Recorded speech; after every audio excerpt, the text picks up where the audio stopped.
Paikutin ang Magic Ruleta. Yes. Yan, na-awardan. Okay, huwag natin patagalin pa. Okay, let's go, Ruleta! Sino ang unang a-awardan? First awardee is... Ay. Ay. Hi! Ay. Oh. May mga Sino to? Ay! Ang first award natin ay pinamagatang Fugitive Award. And the awardees are... The nominees are Congressman Zaldico, former human rights lawyer and former congressman and former spokesperson Harry Roque. and yung Humba Connoisseur. And the winner for this year's Fugitive Award! Ay, sila po pareha! It's a tie! Hindi, pero grabe, no, natapos na lang yung taon na talagang nagtago na lang sila, no? Na Tsaka hindi isa na tumahimik natin na hindi na naglabas ng bagong video. Eh, syempre, wala naman din kasi masyadong kumagat at naniniwala sa mga videos. Dami pa naman subscribers yata.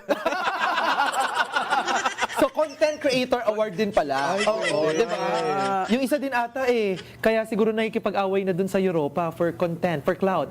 Okay. Pero balita ko lumipat na raw ng bansa Nasaan na? Wala na, Oo, alam, para sa Vienna ba? Or something like that.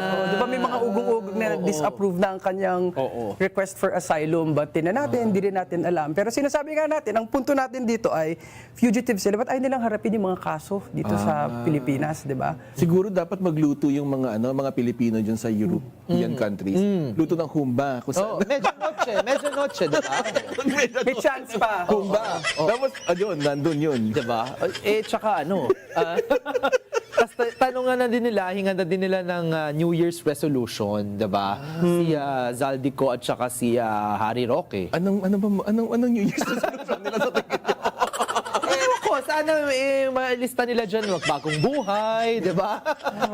Bumalik na sa Pilipinas, sagutin na ang kanilang mga kaso, di ba? Alam mo, inaabangan ko pa naman yung yung susunod na video. Kasi yung una, medyo manipis yung buhok. Aba, nung sumunod, kumapal yung buhok. Kumapal din yung kilay. Baka naman long hair na siya sa susunod na paglabas ng video. Si ano ba yan? Si Harry Roque ba yung sinasabi mo? Na long hair?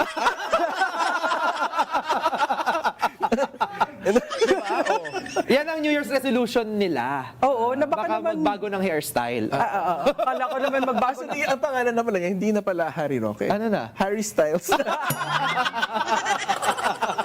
Oo, so sana sa 2026, umuwi na sila sa Pilipinas at harapin na ang hustisya. Para di na sila fugitive awardee. Tsaka yung tsaka usapang buhok na lang din, meron silang kasamahan na nagtatagu-tagu din na mataan sa isang salon, diba?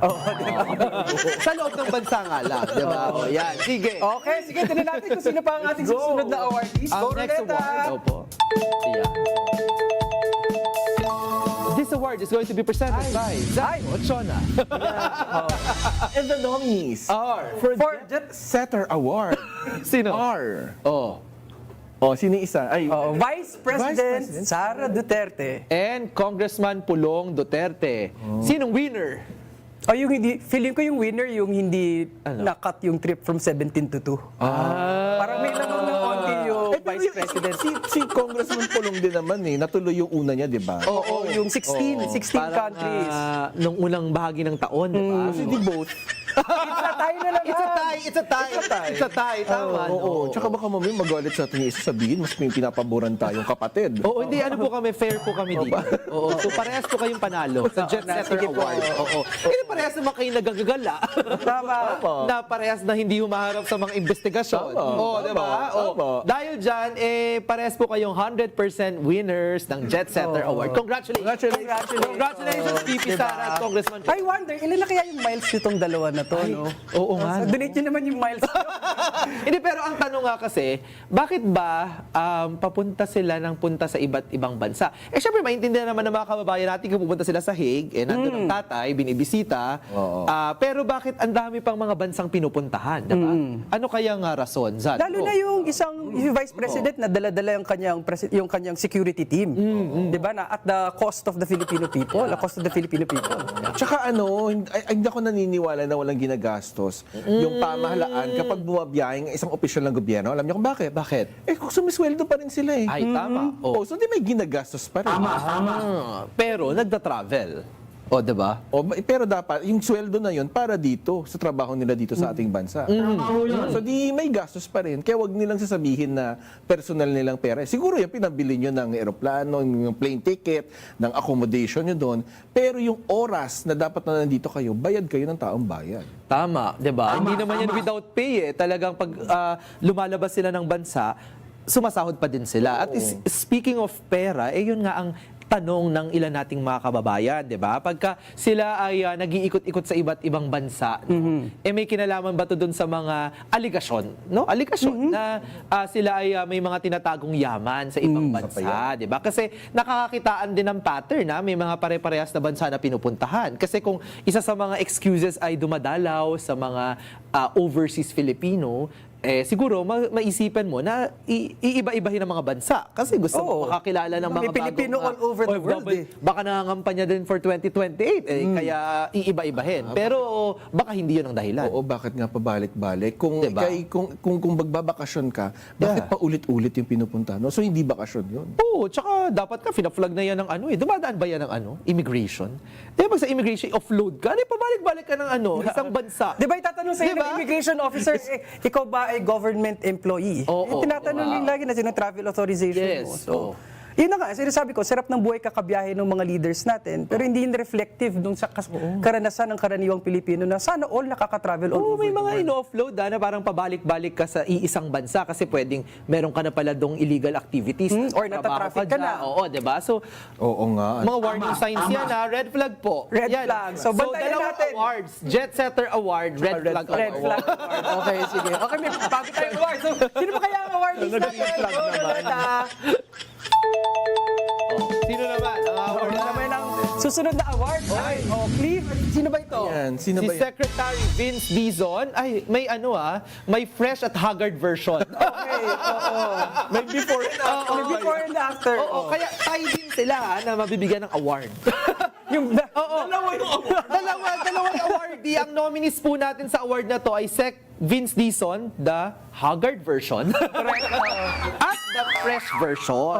Kaya siya na din ang nanalo ng Freshness to Haggard Award. Congratulations, Sec Vince. kung buhatin mo naman, ikaw, Tsaka parang nakayayat siya, oh. di ba?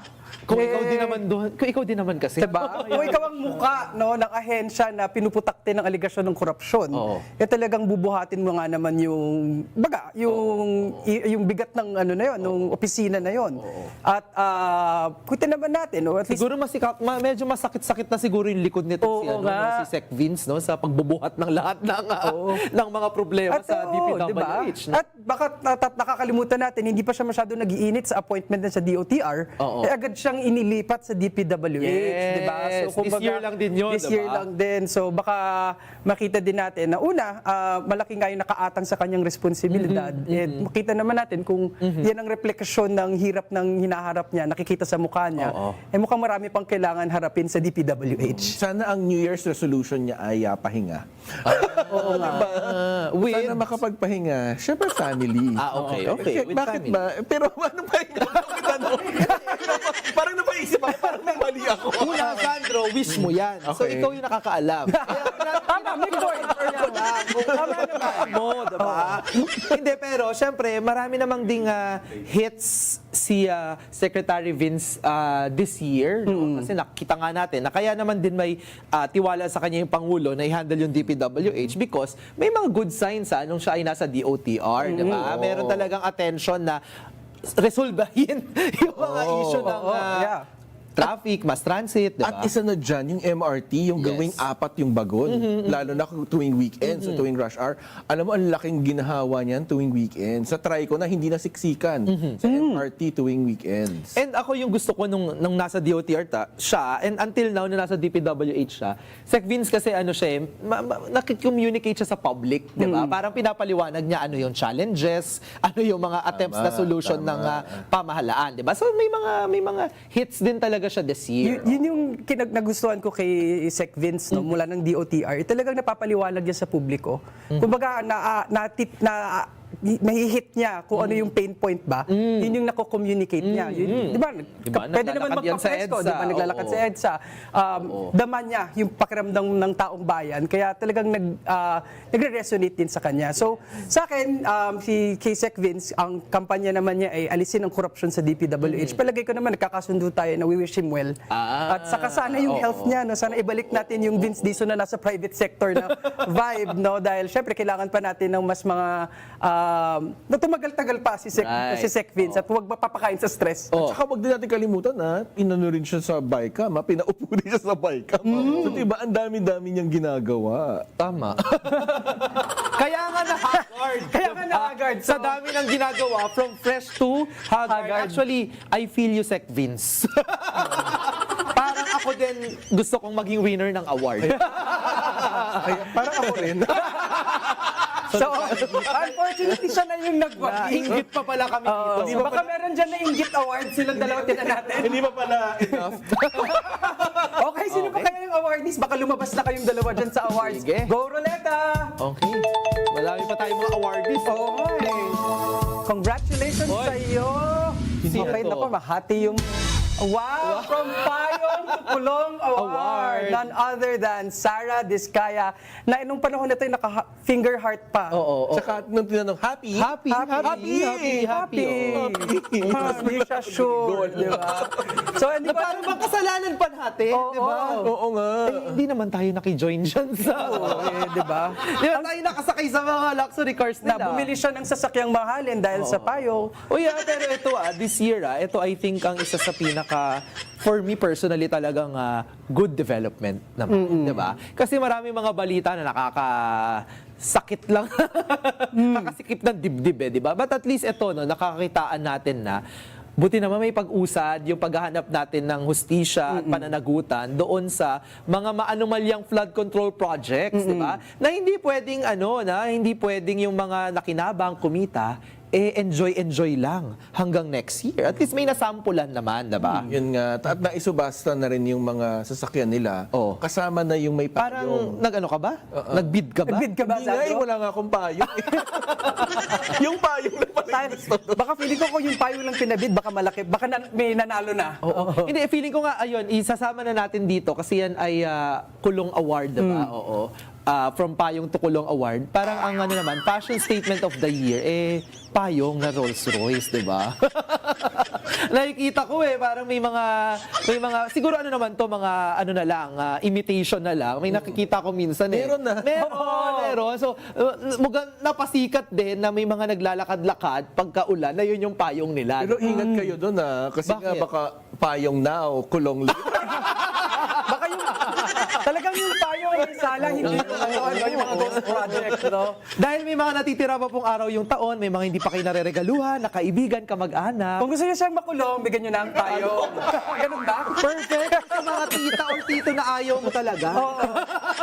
So, sana ang New Year's resolution ay madagdagan pa yung mga kasama niya sa Payong to Kulong Award. Yung mga So first mananagutan. Christmas, first New Year ni Sarah D sa Kulungan, diba? Diba? Oo, diba? Doon siya mag-British accent ng yung greeting niya. Tsaka Okay? the D in the sky is? Ano? Deserve. Deserve. Okay, I like that. Okay? Sige, go Roleta!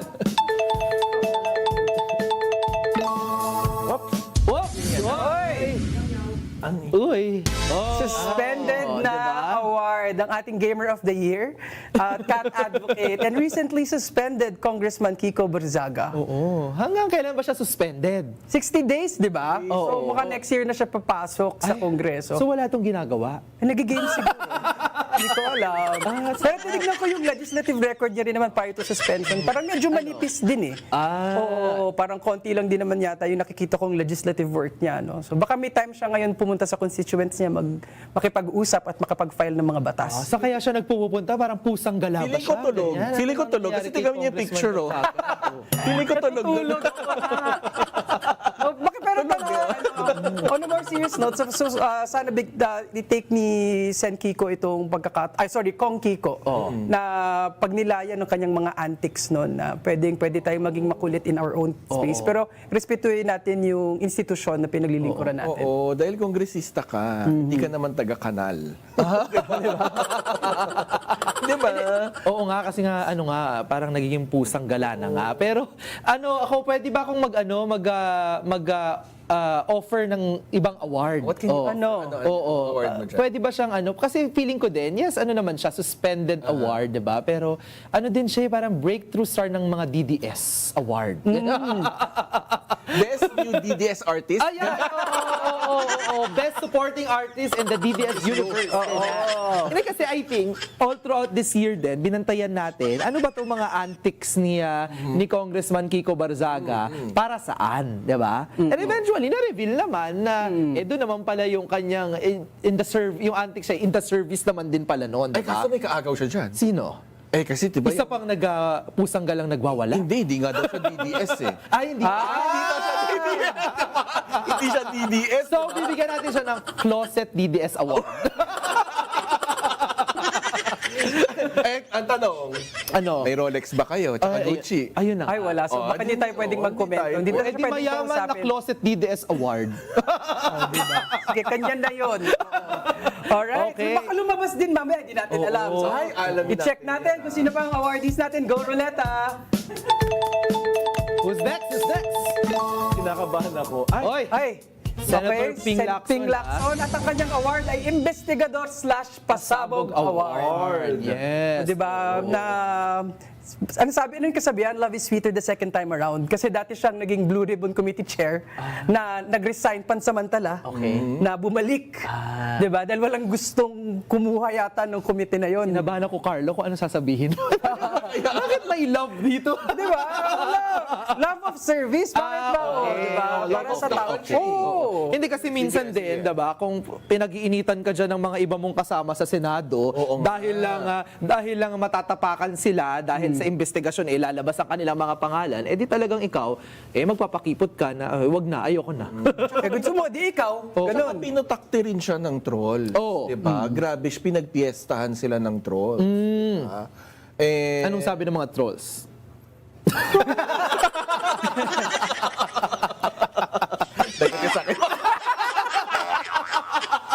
Pero di ba, yun nga, marami nagsasabi na tagapagtanggol siya ng mga certain interest, na ganyan, na parang bias din naman siya sa pagpapatakbo niya ng Blue Ribbon Committee. So, yun naman yung atake, di ba, ng mga trolls sa kanya. Pero, di ako kung tama pagkakalala ko, isa si Senator Ping sa nagkaroon ng privilege speech na talagang binreakdown ng team niya yung ilang mga ghost projects, di ba, sa Senado noon. Sa Bulacan at yung sa Cagayan de Oro, if I'm not mistaken. O somewhere in the South, Davao de Oro. Basta somewhere in the South, yun yung expose nila, yun yung tinutukan, at yun din yung mga unang nakasuhan. Oo. Diba? So at least personally, nung panahon na yung si Senator Ping na ang nakaupo sa Blue Ribbon Committee, parang hindi ko na nafe-feel na he is lawyering for certain... Bakit nung dati ba? May mga ganong sentiment na parang, di ba, may angles, no, yung pagtatanong, no, so... Yun din yung kritisismo, di ba, na yung kinalalabasan ng Blue Ribbon Committee. Nakita naman ng taong bayan. So kaya nagkaroon ng balasahan ulit sa Senado, nadamay at nakaupo na sa Senado. Yun nga ang dahilan kung bakit nga pinag-initan nila si Sen Ping din, 'di ba, sa buong taon, dahil yung mga kasama nila sa Senate minority dismayado dahil hindi nila malaro si Sen Ping, 'di ba? Hindi nila masali sa hocus-pocus nila. Remember itong taon na din ito na nung ang Blue Ribbon Chair pa ay si Senator Marcoleta, ha? Yan yung mga testimonya na peke naman pala, hindi naman pala mapatunayan na yung affidavit, 'di ba? Yung notary, 'di ba? So, yung ganyan hindi umuubra kay Sen Ping. Dismayado talaga sila na hindi nila masali sa drama nila. Oo, hindi sila safe. Hindi, mark unsafe pala. Tapos ang dami-daming lumabas, kasi yung mga natanggal doon sa mayorya at lumipat ng minorya sa Senado, sila rin yung iniuugnay, yung tatlong senador, sila yung iniuugnay doon sa issue ng flood control. Siguro kaya yun din yung dahilan, kaya may mga push pa rin na talagang na hindi na bumalik si Senting. Oo. diba? Alam mo sa dami Napalitan sa dami ng mga members ng Senate minority na inuugnay din dun sa mga flood control projects. Awardan din dapat natin 'yan, 'di ba? Sa buong team panalo talaga sila. May diba? may Oo. dating senador din, hindi lang yung mga incumbent ngayon. Yes, 'di ba? Champion talaga sila, 'di ba? MVP sino? Oo. Sino Sandro MVP? I defer to your Baka ulit lumabas, no? Tingnan natin sa susunod. Baka may award. Mamaya, papasagot natin kay San. But now, go Roleta. Oh, sino susunod? Habang pinag-iisipan ko pa kung sinong MVP sa Senate minority. Oh, sino ito? Alice Guo Memorial Award. Ito si Joseph C. Oo, Alice Go 2.0 daw. Ay, Alam mo ito, kung hindi ako nagkakamali, unang na-discover to yung sa Senado Sa expose ni Okay. Senator Risa Ontiveros. Okay. Oo, tapos ang daming lumabas doon yung paggamit nga ng fake na driver's license hanggang sa tinignan na nila, so lumalim ng lumalim. So it turns out nga na possibly Alice Go 2.0 to. At yung ito pa yung sa Coast Guard, kung ako nagkakamali, ito yung sa Coast Guard din, yung auxiliary official siya. na parang na-infiltrate niya din yung ating auxiliary association sa Philippine Coast Guard. Yes. In fairness, no, kung kay Sen Risa Ontiveros din to na hearing na, Expose, na parang may pagka this year parang Chinese Buster Award. Pwede. Di ba? Talagang maasahan mo siya na hagilapin at hanapin sino ba yung mga nag-infiltrate dito sa ating bansa Pwede. na nagpapanggap ng mga Pilipino pero kaduda-duda pala, 'di ba? Ang kanilang mga background, 'di ba? Oh. So, I think at hindi yan kasama sa Senate minority, ha? Hindi. 'Di ba? Initially, nasa Senate na rin siya pagbukas ng kongresong ito, di ba? Pero nung nagkapalit, nasa majority na siya. Pero nakakatakot din, no? Kasi si Alice Go, itong si Joseph C. naman ngayon, na isa na pinag-iisipan din natin, di ba? Ilan pa kaya? Ayun na nga, ito lang yung mga nalalaman natin. Oo. Paano yung mga hindi? Di ba? Ikaw, baka mamaya. Pinagkinalaan, Ni hao. Ni hao. Basta ako kaya kong i-produce ang aking birth certificate at lumang-luma na yon. Pero naaalala ko din kasi na parang isa din sa mga, dun sa investigasyon ni Senator Risa, na kasi meron din talagang parang sindikato na nagbebenta ng mga birth certificate, no, na peke, 'di ba? At hindi nasa lang may yan. Davao, ha? Oo. At hindi lang yan, remember, kasi itong BGC boys, itong mga taga-DPWH, di ba gumamit din sila ng mga peking driver's license? Yes. Ayun na nga. Ang hirap pala ngayon, daming fake. Ay, yung Rolex sa Gucci kaya fake? Ay, wala akong sinasabi. Tsaka parang hindi dapat din talaga tayo maging mapagmatsyag, no, kagaya dito kina Joseph, kina Alice Go, kasi nako, usapin po to ng national security, ha. Oo, yun na nga. Na-infiltrate nila tayo, nakakatakbo sila sa ating mga Sa gobyerno. sa gobyerno. Ibig sabihin, nagkaka-access sila sa government information. Lalo na sa auxiliary, ibig sabihin may operations na... Mahirap yan. Mayroon tayo mga enemies from within. Di ba? Ko, the voice from within.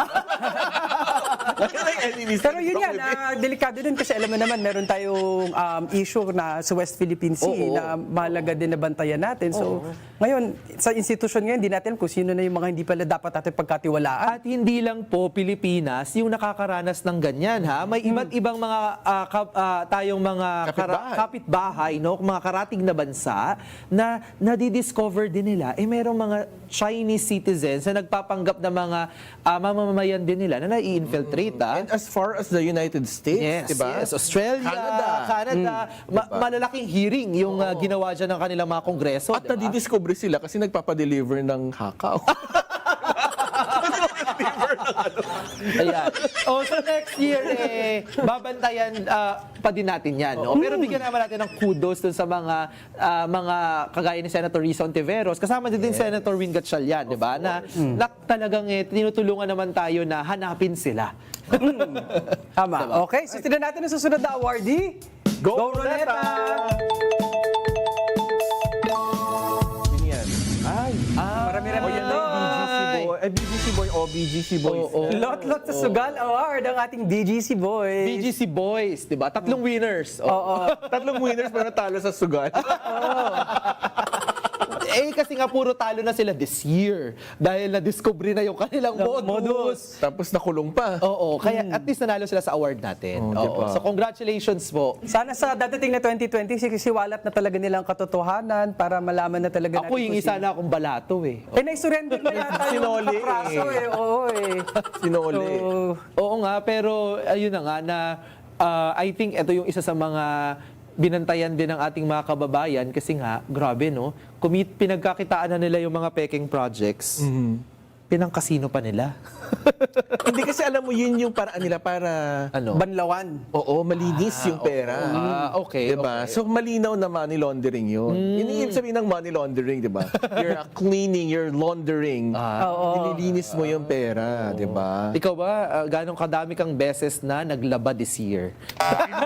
Hindi ng pera ha. Damit. Akala ko nakasalanan.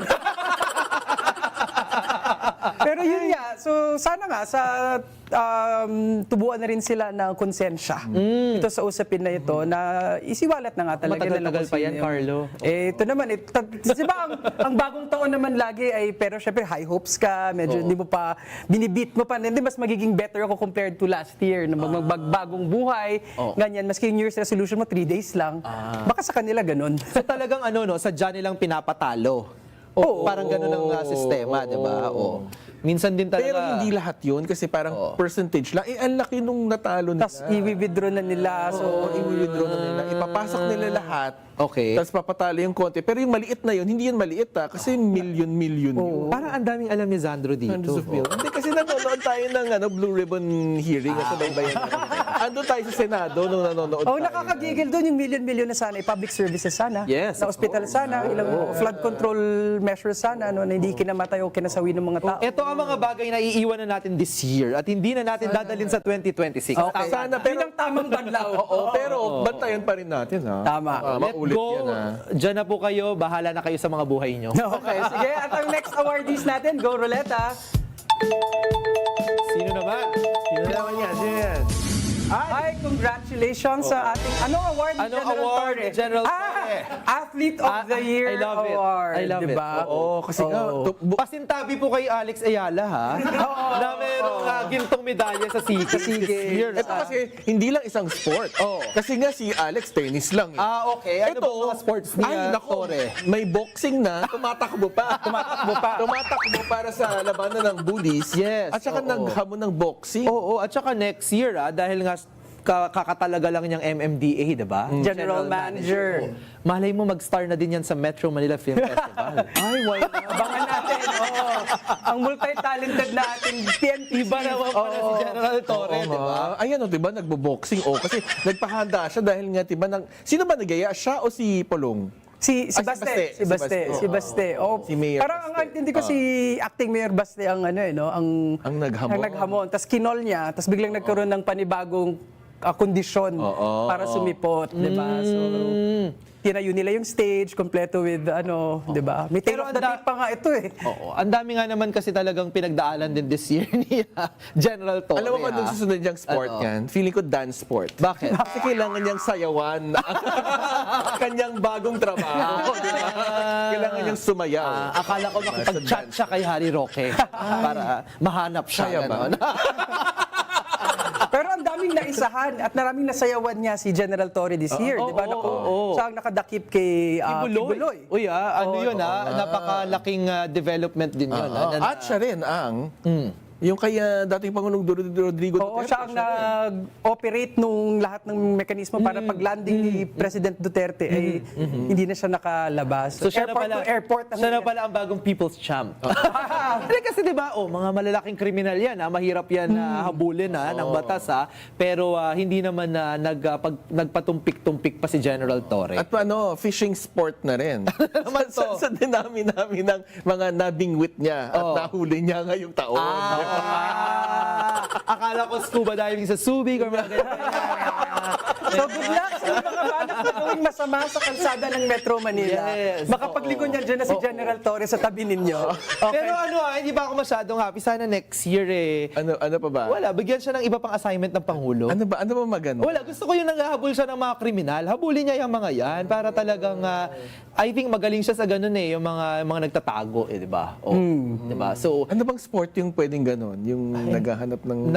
tagu-taguan. Sige, abangan natin yung department of pagtataguan. Oo, so sige. Okay, the next See you award in the next natin. SEA Games. Tagu-taguan ko ang Go Roleta!